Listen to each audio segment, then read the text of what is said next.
Welcome, it's Christopher from not only BlindMelon, but Sonny Boy Thorn. How are you today? I'm doing great. Fantastic to see you. Yeah. Saw you at the Music Cares event, and always a pleasure. Now, you say you grew up in Pennsylvania, a little town outside of York. Yep.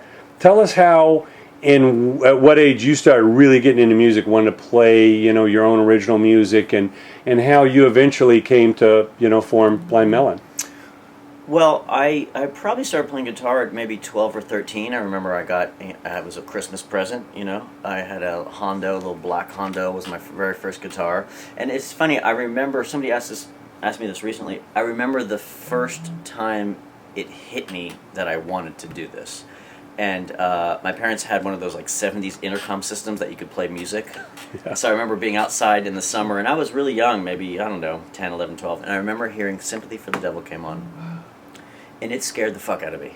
And I just thought, whatever that is, I have to be a part of that. Like, it felt like it changed the DNA in my body at that point. I remember it being like pre that song and post that song. It just there was like a mystical vibe. It just changed my life. And the percussion and all the little instruments God, and the background vocals and the little... I didn't even know the name of the band at that time. I'm so young, I don't even really have a history of rock and roll. I'm listening to whatever's on the radio. Right. And I was listening to the classic rock station, and that song came on, and I remember just thinking, man, whatever that is, I want a part of that. Yeah. So that's and to think that these guys are still out there doing it. I just listened to the new Keith Richards song today. It's like, oh, did you? Yeah, these guys will never die, man. Yeah, I know. And they're great. I saw them a year ago. They were amazing. Yeah. I toured with them in the early 90s, and people were like, oh, even back then, people were like, oh, they're too old. I'm like, fuck you. They're killing. Right. They started when the Beatles started, and the Beatles retired like 50 years ago. I know. I mean, the Stones are still doing it. They're still doing it. They came out in '64 with the Beatles. It's incredible. And they're killing, man. They're still great. Yeah. No, you can never deny that catalog and the fact that a Mick Jagger or a Keith Richards has written that many great songs and still put on that kind of show. That's what's amazing. When you hear the catalog, you're like, how do two people write those songs? It's just incredible. It's mind-blowing. It's just mind-blowing. Yeah. They're a big influence for me. I mean, when I was a kid, I wanted to be, either Keith or Jimmy Page, really. Those were the two guys that kind of changed my life the most, Yeah, amazing stuff. But at some point, in high school, I became obsessed with the guitar and obsessed by rock and roll, and, I was listening to Zeppelin and, all the great sort of classic. Even though I grew up in the 80s, I bypassed the entire, generation of the 80s. I was going farther back and listening to sort of classic records from the 70s, Yeah. And then at some point, I just, it sounded like such a crazy dream. I wanted a record deal. And I knew it was not going to happen if I stayed in Dover, Pennsylvania. Yeah. So I guess I was maybe 19 or something. I moved out to Los Angeles to, be a rock star, whatever that means, And find your way. Yeah, and I remember everyone said to me, like, man, it's like, it's like 1 in a million. Like, what are you thinking? You can't go out there and do that. And I remember tables. I remember thinking, well, but I'm one, so I got 1 in a million. That's an okay odd. I'll take that. Better than a lottery ticket. Exactly, right? So I was like, well, fuck it, 1 in a million, I'll take it. So I got really fucking lucky, and I met Brad, who's the bass player in BlindMelon. Yeah. I placed an ad in the paper looking for a bass player. I met him, and then a few months later, he met Shannon Hoon. Yeah. And then they said, we're forming a band, we need another guitar player, and that's how kind of the whole BlindMelon thing happened. Yeah. So the band really got together in L.A.? We got together in L.A., but we were never an L.A. band. We never played one live show in L.A. We got a record deal from a demo tape that we made. Yeah. And then shortly after we got a record deal, we split and went to North Carolina to go kind of be a band, and we all lived in a house together, and we wrote songs. We kind of were preparing for... Is it after the deal? After the deal. Okay. We all split. Now, what was the connection to Axl? Who knew Shannon knew Axl? Yeah, Shannon is from Lafayette, Indiana. Okay. And Axl Axl went to school with Shannon's sister. Mm-hmm. And Axl was really great about helping people out from his hometown. If you were from that area and you came out to LA, Axl kind of found you, and he was really great about He liked what you did, he was going to bat. If he liked what you did, he was going to fucking help out. And so he was friends with Shannon, and they were, hanging out, and he was a big help for us. He gave us some amazing advice early on, and then of course we toured the world with those guys. I mean, we were playing stadiums before our record even came out, with those guys. So I owe him I owe him. He really But really he helped didn't have out. anything to do with getting the Capitol deal? No. Okay. No, he So didn't. you had But, that. yeah, I mean, it surely helped when Shannon showed up in the video for Don't Cry, Mm-hmm. and everybody was like, who the hell is this other singer with Axl, you know, in this video? So all that really helped sort of stir up quite a buzz for us in Los Angeles. Yeah, So he helped yeah. in that way, but there's always all these funny rumors about, oh, Axl wrote your songs. I'm like, no, he didn't. That would have been cool.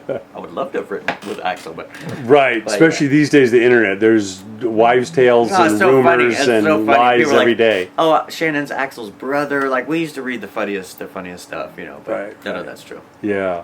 So you guys had a good run, and then of course the unfortunate, Yeah. circumstances.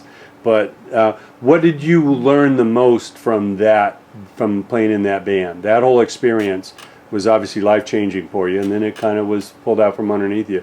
What was the life lessons that you learned? I learned one giant life lesson, which will stay with me forever. You know, when you're in that band, when we were in that band, and things were happening for us, you're 20-something years old, it fucking happened for you, you start to take shit for granted.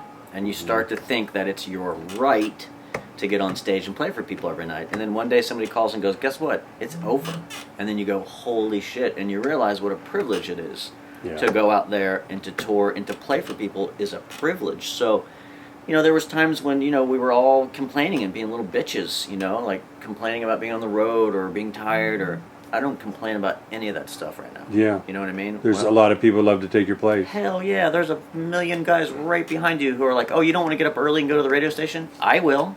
You know, so Get out of the way. get out of the way. So all those things that we complained about, you know, when we were in that band, I just have such a respect for walking onto a stage every night, and I assume it could be my last time on stage that night. So I just make sure I have the funnest time every time I play. So that was, for me, that was a giant life lesson. Savor the moment. Absolutely. Appreciate it sounds super cheesy, everything but you it's got. so true. And it's like, if somebody doesn't check you at some point and say, hey man, this can all go away, you know, you could really get caught up in, like, you know, you could just really get caught up in not realizing what an incredible experience it is to go out and tour the world and play for people, you know. So I don't ever forget that now. Sure. Never. And obviously the hard drugs. The Yes, hard well, drugs. of course, that's the other, you Yeah. know, when you're 20 something and it kind of happened for you, you're pretty sure that you're immortal. You know, you don't really have any concept of not. Yeah, of- everybody's doing it. Oh. Yeah, I mean, you just don't, you know, you just think you're going to get away with everything. So, of course, that's the other giant life lesson is, it's, you know, you could be like, I'm doing drugs, but I'm being careful. Yeah, sure. No, it's not how it works. Right. You know All it what I takes mean? is one bad dose. One night. You don't know. You don't know when Yeah. your body's like, fucking time out. I'm done. Right. You know, the so heart that- says it's over. Yeah, so that was a big life lesson for us too. We were all doing drugs and, you know, and not being smart, and, you know, just that feeling of being young and immortal, not realizing that death can actually happen to you. You know, but after Shannon's death, it was a real reality shakeup for all of us. Like, oh, wow, there's a consequence. Now, so you gravitated towards more of the production, the recording. I did. Tell us about that evolution of, you know, what those skills inside of you, what you learned from the BlindMelon recordings. Yeah. That, you know, led you to become the producer writer that you are. Well, near the end of BlindMelon, you know, I had hoped BlindMelon would go on, but I kind of saw, you know, I saw the writing on the wall a bit. It was getting pretty crazy, and who knew how long the band was going to last. And I just became obsessed with being in the studio, and I just loved that process. Every time we got in the studio, I just couldn't get enough of it. So when we were making the Soup record, which was our second record, at that point, actually even before that record, on the tour of the first record, I knew I'd want to be a producer. And I actually built a recording studio for the road. I mean, at that time, this is pre-laptop and pre-all that, so my recording studio was a giant road case. So I was recording in my hotel room every night. I was recording all these great Shannon songs, and, you know, I was writing a bunch, and so I was just became really obsessed with that whole process. So when it did end, I had already found a couple artists and got them record deals. I already started my producing career while I was still in BlindMelon. So for me, that was an easy transition. Easy as in I had a job to do, hard because I missed my best friend. Of course, that Yeah. part was not easy. But I had, by then I bought a bunch of gear, all this great vintage gear, and I was kind of set up to just move right into producing, which I knew I would always do. I didn't think I would be doing it then. I thought I'd be doing it a few years later. So I just jumped right in, and I still love that love. I love that process. There's something that's so magical that happens in a studio that is kind of can't put your finger on it. You're really just trying to find magic. So it's like Capturing lightning in a bottle. You really are, and I love that challenge. I love that challenge. Yeah. When we talk about the Stones, we talk about all this Zeppelin and this great music. It's so timeless now because of the magical song and the recording that they made. It's both. Yeah. I can't believe how timeless the Zeppelin stuff sounds. It's unbelievable. It's I was at an event with Jimmy Page, last year promoting this book, and it's like you listen to this music, you can't even, if you didn't grow up with it, you couldn't even tell what decade it was recorded. It could have been last week. It's totally timeless. I mean, it's they just nailed it. It's just a 10 in every aspect, from songwriting to playing to production. They're just all 10s. You know what I mean? They just nailed it. Yeah. That's still the Bible for me, those records, the Zeppelin and the Beatles and, the Stones, really. Yeah. I still consider all those records are still my Bible. I still go back to them. I still pull them up when I'm doing a mix. Well, I mean, it's the blueprint that 99.9% of the great music today It really is. all comes, there's a thread that runs through it. Absolutely. Yeah. And it's, what do you think it was about that music from the 70s? Because I know the labels, in a lot of sense, weren't really dictating to the bands, what to play, and we need a single like this. And of course, they wanted hits, but and then you didn't have MTV. You didn't have this visualization of this song means this one video. And I know you guys got it with the Little Bee Girl. It's like, we did. That visual was as big or bigger than the damn song. I know it was. What do you think it was about that music back in the 70s? The 70s. Well, one, those guys could really play. That was one difference. Is those guys, like these days or even 10, 20 years ago, you could get a record deal we didn't play one show. You know what I mean? We could barely play our instruments when we got a record deal. There was no social media numbers and followers. Exactly. So back then, I think those guys, one, could really play a lot. I mean, obviously in Zeppelin they came out of being some session players and things like that. They could really play. They really knew their instruments. And it was just a magical time. It's one of those things that's hard to say exactly what it was, but it's perfect timing of technology with recording gear and things like that. Like those records still sound the best to me. In the 70s, that decade for me sounds the best. Those are my favorite sounding recordings.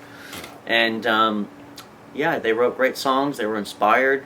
Maybe they weren't having people say to them they should be this or that, or it's hard to say exactly what it was, but I do know that's the stuff that still resonates with me. I still like new music too, but I'm just saying that stuff has not worn out for me. But usually when we hear a great band today, it's like they're Zeppelin-ish, they're Stonesy, they're kind of Beatle-ish. Absolutely. And that's okay, because the Stones were kind of Chuck Berry, and they were kind of, you know what I mean? Well, that's another great thing is, so many people after them look to England as the birthplace of rock and roll. But if you talk to the Beatles and the Stones, they were looking here. Man, it was all Chuck Berry, Little Richard, Jerry Lee Lewis, Muddy Waters. I know. Robert Johnson. Absolutely. I mean, it kind of makes you proud to be an American and understand that these guys. I loved hearing the stories about the Beatles meeting Chuck Berry. Yeah. They were like little kids. Yeah, they were just like Mr. Berry. Absolutely. I mean, Little Richard, all that stuff. Oh yeah. And I love the interviews online with Dave Grohl and Lemmy arguing who's the bigger Little Richard fan. Oh really? Oh man, funny. I didn't see that. Yeah, they said that's awesome. Lemmy says there's no better singer ever in rock and roll. That's great. And the thought. That's great. I always say, we need to honor these guys more while they're still alive. Yeah. We just lost B.B. King. No doubt. But Little Richard's still breathing. Chuck Berry's still alive. Jerry Lee Lewis still here. I know. We lost Elvis like 40-some years ago. I mean, these guys are still breathing. And I know the Dave Grohls and many of us go out of their way, the Lemmys, to remind people like, you like rock and roll, you need to go find out who the roots of your favorite bands were. I always tell people that too. As a producer, I always say to people, so you have to go back farther. You know what I mean? Yeah. Let's go to back the source. to the source. I think it's just important. I think you owe that to to the craft that you're doing. You owe to know the history of where it started. I think it's important.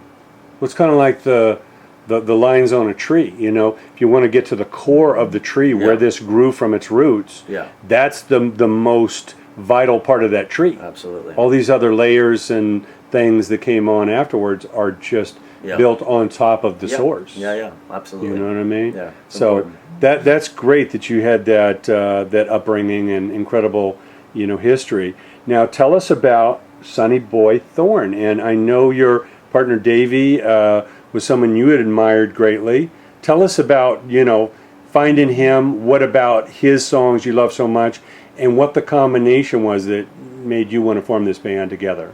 Well, I was playing in the band AWOL Nation. I was on the road. I was on the road for over a year or so, and Davey had a project called Vauxhall Broadcast. Yeah.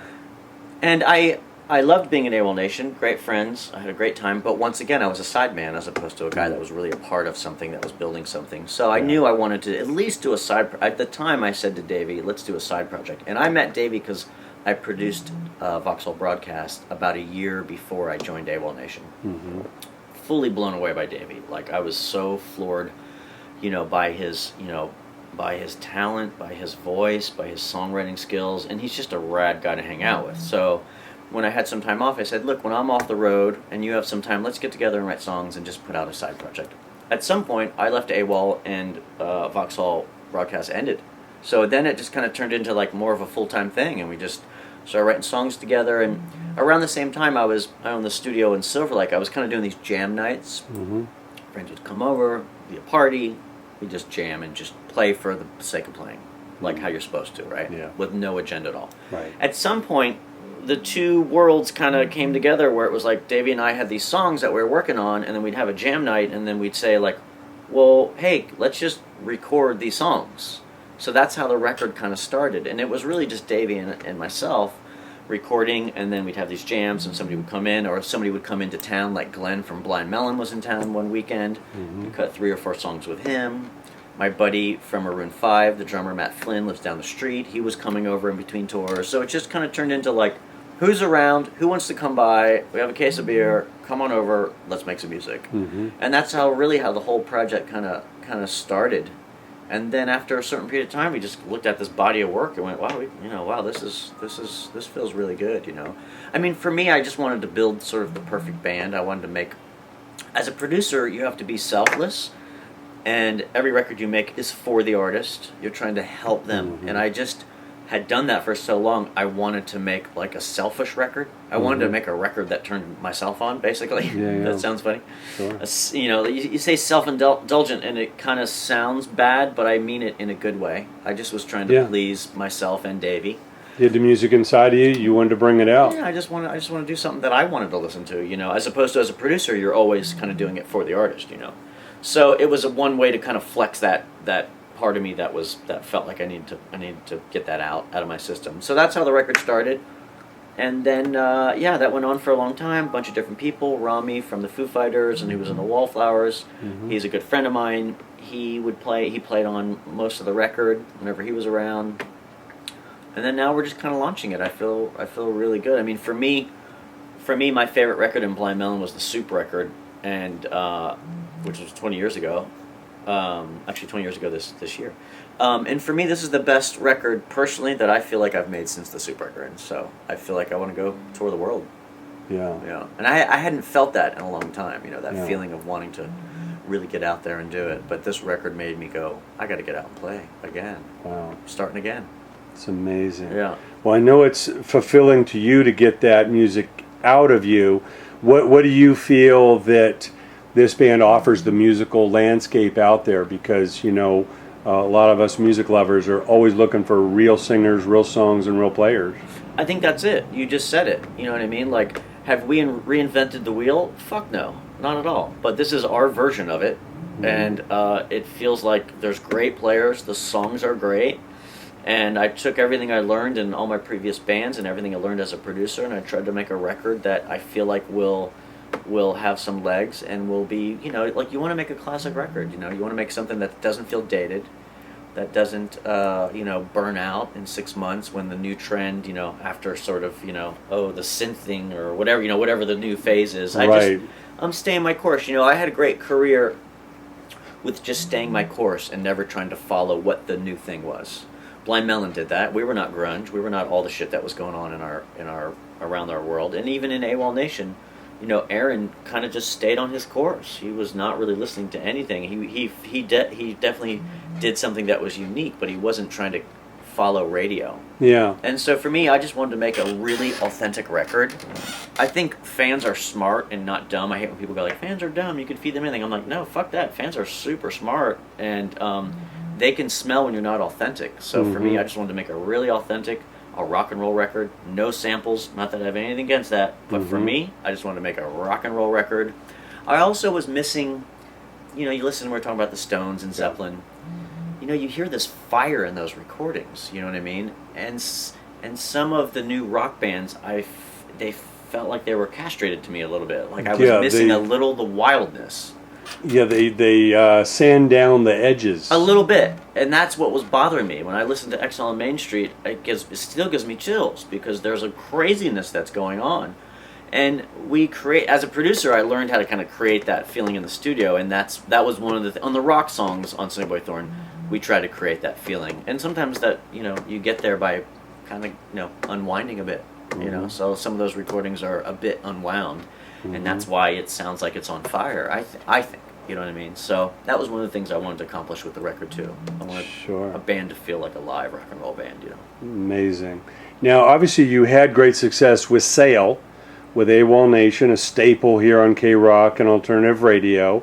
Talk a little bit about your contribution to helping make that song, and what do you think it is about that song that struck a chord? Boy, that's a tough question, and I would like to sound like a brilliant guy who knew that was going to be a giant hit, but I missed it by a million miles. Aaron is a great friend, and he was in a band called Under the Influence of Giants, and I produced that record before AWOL. And before that band, he was in a band called Hometown Hero, and I produced that record with Aaron. So Aaron and I have been friends for a long time. When Under the Influence of Giants ended, he started working on a new project.